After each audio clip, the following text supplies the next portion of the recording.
18ই November হায়দ্রাবাদে ভারত মালয়েশিয়ার মুখোমুখি হচ্ছে। তবে মোহামেডানের জন্য ভালো দিক, দলে মোহামেডান থেকে কোনো প্লেয়ার নেই। শনিবার থেকেই ব্রেক কাটিয়ে আবার অনুশীলন শুরু করছেন তারা। ইস্টবেঙ্গল মোহনবাগানের থেকে একটু আগেই অনুশীলনে নেমে পড়ছে সাদা কালো ব্রিগেড। দলের হেড কোচ চেন্নিসব তিনিও এখন দেশের বাইরে রয়েছেন। ফুটবলাররাও ঘুরতে গেছেন দেশের বাইরে। এরপর আইএসএলের মঞ্চে 27শে নভেম্বর বেঙ্গালুরু এফসির বিরুদ্ধে মুখোমুখি হচ্ছে মোহামেডান কিশোর ভারতী ক্রীড়াঙ্গনে।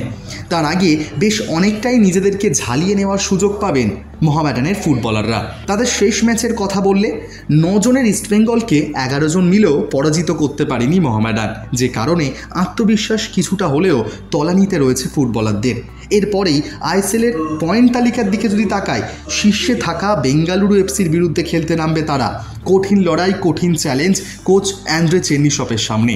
তবে ফুটবলার এবং কোচ শহরে না থাকলেও ক্লাবের বিনিয়োগকারী সংস্থা স্ট্রাচি গ্রুপের অফিসে বৃহস্পতিবার দিন দেখা গেল প্রাক্তন তারকা ফুটবলার বাইচুন ভুটিয়াকে।